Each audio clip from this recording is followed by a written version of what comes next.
Kamu pasti sering dengar istilah-istilah seperti digitisasi, digitalisasi, dan transformasi digital. Sebenarnya apa sih definisi masing-masing dari mereka dalam konteks bisnis? Yuk kita bahas. 3 istilah tadi sering banget kita temukan pada penerapan strategi transformasi digital. Tapi penggunaannya masih sering banget tertukar antara satu sama lain. Padahal masing-masing dari mereka punya implikasi yang berbeda terhadap bisnis. Digitisasi atau digitization adalah proses mengubah semua yang bersifat analog ke format digital. Contohnya, surat kertas yang biasa kita temui sehari-hari. Yang tadinya surat itu hanya dalam bentuk kertas, kini kita bisa buat salinan digitalnya yang bisa kita simpan, akses, dan manipulasi secara elektronik. Contoh lainnya adalah tanda tangan yang biasanya kita buat dengan tinta basah di atas kertas.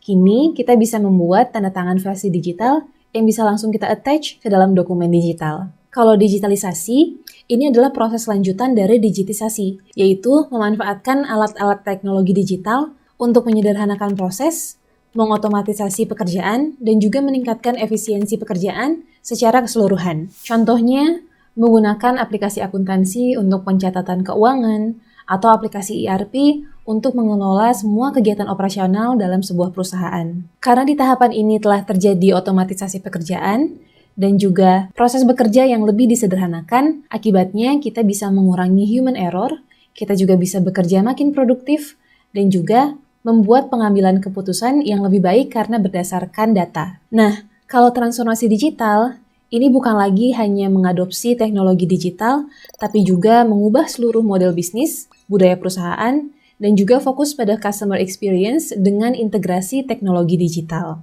Karena transformasi digital ini sudah menyentuh hal-hal fundamental dalam perusahaan, maka dalam prakteknya pasti akan ada beberapa tantangan yang dihadapi. Contohnya seperti penolakan dari internal ataupun eksternal perusahaan, kurangnya tenaga kerja yang punya kompetensi digital yang dibutuhkan, dan juga investasi besar yang perlu dikeluarkan. Terus apa aja sih manfaat dari perubahan besar-besaran ini? Yang pertama, perusahaan bisa meningkatkan efisiensi dalam bekerja. Contohnya, tugas-tugas repetitif yang banyak memakan waktu dan berpotensi memunculkan human error bisa dicegah dengan otomatisasi. Dengan begitu, perusahaan juga bisa mengurangi biaya yang tidak diperlukan dan menghindari human error. Perusahaan juga bisa bekerja lebih produktif menggunakan tools-tools seperti tools data analytics yang memungkinkan perusahaan untuk mengambil keputusan yang lebih cepat dan akurat. Tools lain juga ada contohnya seperti collaboration tools yang bisa memfasilitasi kerjasama antar departemen. Selain itu, perusahaan juga bisa berinovasi dengan lebih cepat. Dengan platform-platform digital tadi, perusahaan bisa melakukan eksperimen dengan lebih mudah dan juga biaya yang lebih rendah. Dengan begitu, product development juga bisa lebih cepat prosesnya. Nah, hasilnya, perusahaan bisa jadi lebih unggul dan kompetitif. Perusahaan jadi punya differentiation dibandingkan kompetitor dan bisa lebih gesit atau agile dalam merespon perubahan market. Selain itu, perusahaan juga bisa memberikan customer experience yang lebih baik. Dengan memanfaatkan data pelanggan, perusahaan bisa memberikan layanan yang lebih personalized, relevan, dan juga pengembangan produknya bisa jadi lebih inovatif.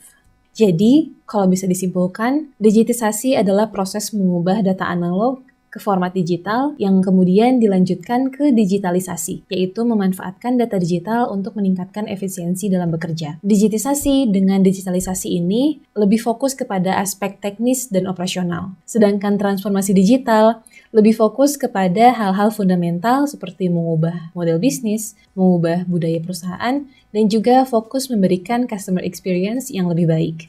Ada nggak satu nama brand yang menurut kamu berhasil melakukan transformasi digital? Coba komen di bawah ya.